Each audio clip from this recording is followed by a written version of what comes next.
നമ്മുടെ സുവിശേഷവൽക്കരണത്തിന് ഏറ്റവും വലിയ ഒരു തടസ്സമെന്ന് ചിലരെങ്കിലും കരുതുന്നത് നിർബന്ധിത മതപരിവർത്തന നിയമങ്ങളാണ്. അത് നമ്മുടെ ഇന്ത്യയിലെ പല സംസ്ഥാനങ്ങളും പാസാക്കി.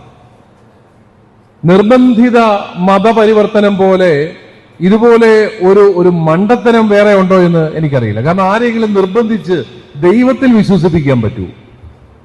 ഇന്ന് ദൈവത്തിൽ വിശ്വസിക്കണമെന്ന് പറഞ്ഞാൽ ഉടനെ അങ്ങനെ ദൈവത്തിൽ വിശ്വസിക്കാൻ പറ്റുമോ? ഇനി അവന് പുറമേ ദൈവത്തിൽ വിശ്വസിക്കുന്നു പറഞ്ഞാൽ അവന്റെ ഉള്ളുകൊണ്ട് അവൻ ദൈവത്തിൽ വിശ്വസിക്കുന്നവനാവുമോ? നമ്മൾ ഓർക്കണം, ഈ ബ്രിട്ടീഷുകാരുടെയൊക്കെ കയ്യിൽ ഇന്ത്യ ഇരുന്നപ്പോൾ അവർക്ക് മതം പ്രചരിപ്പിക്കാൻ വലിയ ബുദ്ധിമുട്ടൊന്നും ഉണ്ടായിരുന്നില്ല. അവരുടെ കയ്യിൽ അധികാരമുണ്ടായിരുന്നു, ആയുധമുണ്ടായിരുന്നു, എല്ലാം ഉണ്ടായിരുന്നു. പക്ഷെ അപ്പോഴും അവര് തുടങ്ങിയ വിദ്യാലയങ്ങളിൽ നാനാജാതി മതസ്ഥരായ അനേകര് പഠിച്ചിരുന്നു. അവരൊക്കെ ഇപ്പോഴും അതേ മതങ്ങളിൽ തന്നെ തുടരുന്നു എന്നുള്ളത് നമ്മളെ ഓർമ്മിപ്പിക്കുന്ന ഒരു കാര്യം.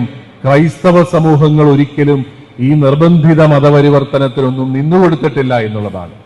അതുകൊണ്ടായിരിക്കാം നമ്മൾ 2.3% ഇന്നും നിലനിൽക്കുന്നത് എന്നുള്ളത് അതിന്റെ ഒരു വലിയ സാക്ഷ്യമാണ്. 2.3% ഉള്ളൂ. നമ്മൾ ആരെയും ഭയപ്പെടുത്തുന്ന ഒരു സമൂഹമൊന്നുമല്ല, ഒരു സംസ്കാരത്തെയും ഇല്ലാതാക്കിയ ഒരു സമൂഹമല്ല. സംസ്കാരങ്ങളെ നവീകരിച്ച ചരിത്രം മാത്രമേ നമുക്കുള്ളൂ എന്നുള്ളതാണ് വാസ്തവം. ഭക്ഷണമില്ലാതെയും തൊഴിലില്ലാതെയും വിദ്യാഭ്യാസമില്ലാതെയും കഴിഞ്ഞിരുന്ന ജനതയ്ക്ക് ഇതൊക്കെ നൽകി എന്നുള്ളത് ക്രൈസ്തവരുടെ അഭിമാനകരമായ ഒരു ചരിത്രമാണ്. നമ്മൾ വലിയ ഇന്ത്യയെക്കുറിച്ചൊക്കെ അഭിമാനിക്കാറുണ്ട്.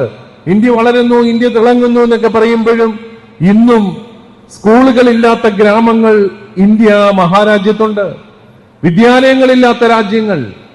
വിദ്യാലയങ്ങളില്ലാത്ത ഗ്രാമങ്ങൾ, സ്കൂളിൽ പോകാനായിട്ട് ഒരു നിവൃത്തിയുമില്ലാത്ത കുട്ടികൾ, പോഷകാഹാരം ലഭിക്കാത്ത കുഞ്ഞുങ്ങൾ, ഇതൊക്കെ ഇന്നും നമ്മുടെ ഈ രാജ്യത്തുണ്ട് എന്നുള്ളത് നമ്മൾ മനസ്സിലാക്കണം.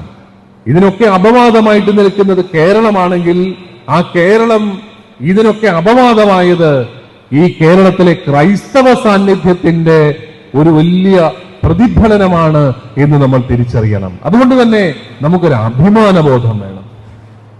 നമ്മുടെ ക്രൈസ്തവ വിശ്വാസികൾക്കും എനിക്ക് തോന്നുന്നു ഏറ്റവും ആവശ്യമായിട്ടുള്ളത് അവരുടെ വിശ്വാസത്തെക്കുറിച്ചുള്ള അഭിമാനബോധമാണ്. കുറെ നാളുകൾക്ക് മുമ്പ് നമ്മുടെ നാട്ടില് ഈ അന്ധവിശ്വാസത്തിന്റെയൊക്കെ പേരിൽ ആരാണ്ടെയൊക്കെ ബലി കഴിച്ചു എന്നൊക്കെ പറയുന്ന ഒരു കേസൊക്കെ ഉണ്ടായി.